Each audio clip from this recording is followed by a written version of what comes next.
37 AD, Rome erupted. The tyrant Tiberius was dead.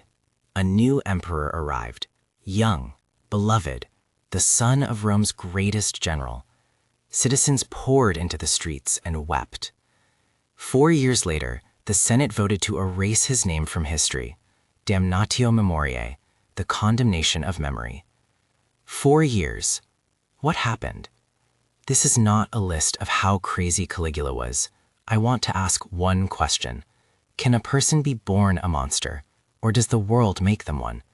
The more I studied Caligula, the more one thing became clear. He was not a monster from the beginning. Something made him one. Let's find out what. Part 1. The Boy. 12 AD. A child is born in a Roman army camp on the Rhine frontier. His father is Germanicus, the most beloved general in the empire. The soldiers adore the baby. They dress him in a tiny uniform. They fit him with miniature boots, caligae. The nickname sticks, Caligula, little boot. He grows up inside the cheers of soldiers. That is the first love he ever knows. He is 7 years old when his father dies. The official cause, illness. But Rome whispers the same name, Tiberius. Caligula cannot understand death yet, but his mother, Agrippina, can.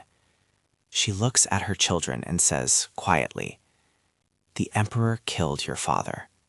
7 years old, and those words are carved in. Power kills. The emperor cannot be trusted. Then the losses begin. His mother, exiled, starved to death on a remote island.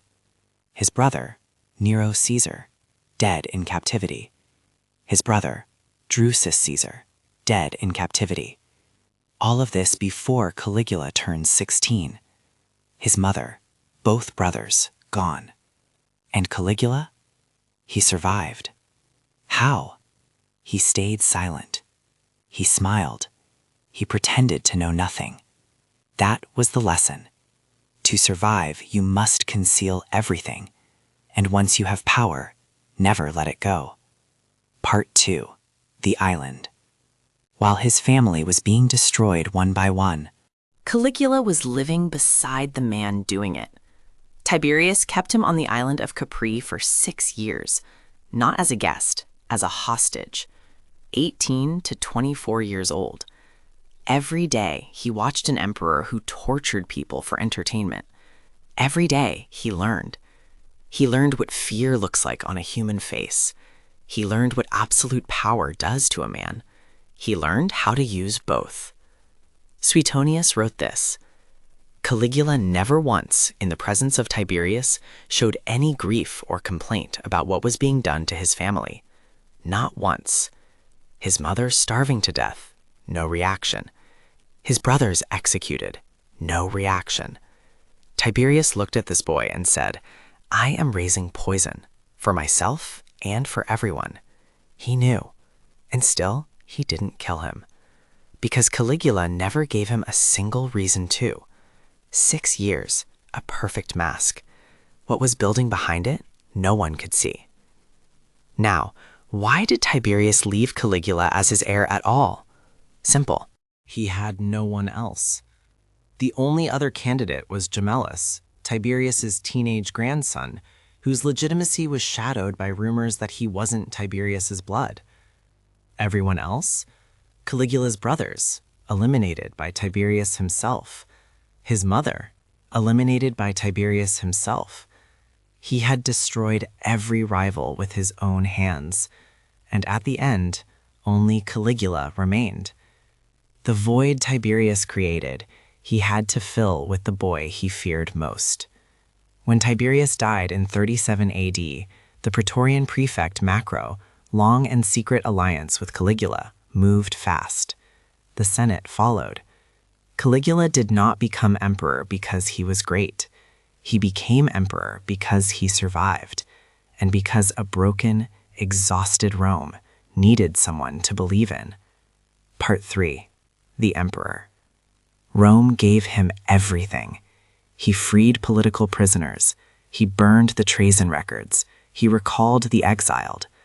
For 7 months, he was everything Rome had hoped for. Then he collapsed. The cause unknown. Weeks of unconsciousness. While he lay there, the court began positioning for succession. Gemellus prepared to move. People chose sides. He woke up. But the man who woke up was not the man who fell. The first thing he did after recovering, he executed Gemellus. Then he appeared before the Senate and announced, "I will harm no one. There will be no more treason charges." The Senate applauded. The executions had already begun. He had learned from Tiberius how to smile while driving in the blade. Then came the declaration that would define him in history. He announced that he was a god, not after death, like Augustus, like Tiberius. Now, while alive. Everyone called it madness. But think about it differently. Gods cannot be executed. Gods cannot be charged with treason. No blade in Rome can touch a god. Was it insanity? Or was it the most rational thing a man with his history could do? At a dinner, he suddenly burst into laughter. A consul asked, "Your Majesty, why do you laugh?" Caligula smiled, "Because I realized if I wished it, I could have your head cut off right now." Was this cruelty? Or was it something older? The Senate had watched his mother starve. They had watched his brothers die. They had watched him spend 6 years as a hostage and said nothing. Now they sat at his table and smiled. He was watching how people bend when power changes hands, and he was enjoying every second. The atrocities are recorded. Senators forced into manual labor, executed prisoners' families billed for the execution, an audience member dragged from the stands into the arena, his horse Incitatus given a marble stable, an ivory trough, a seat at dinner. The story that he tried to make the horse a consul probably never happened, but some scholars believe it was the point, a threat dressed as a joke. Even my horse could hold your office. What does that make you?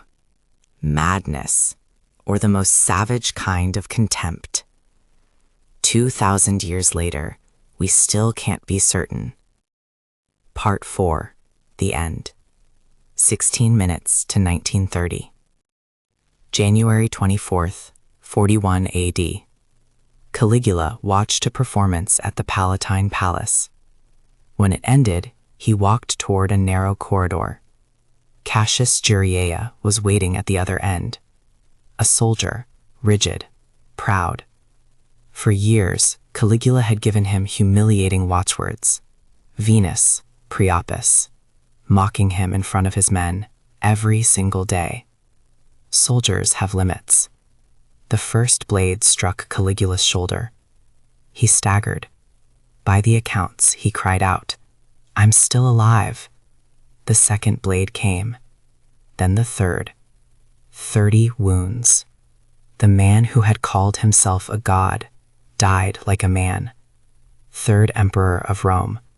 3 years and 10 months. Age 28. Was Caligula a monster? Probably. But was he a monster from the beginning? A boy who lost his father at 7, his mother at 10, both brothers before he was old enough to grow a beard. 6 years as a hostage beside a man who enjoyed watching people die. When that boy became the most powerful person on earth, what do you think was waiting inside him? We talk constantly about how power corrupts people, but we almost never ask, what happens when someone already broken by the world finally gets the power to break it back? Caligula may be the answer to that question. One last thing. Every account of Caligula was written after his death by the people who hated him, after the Senate erased his official records. Suetonius wrote 80 years later, Cassius Dio out 150 years later. History is written by the victors, and it was the victors who wrote Caligula. Whether they told the whole truth, we will never know.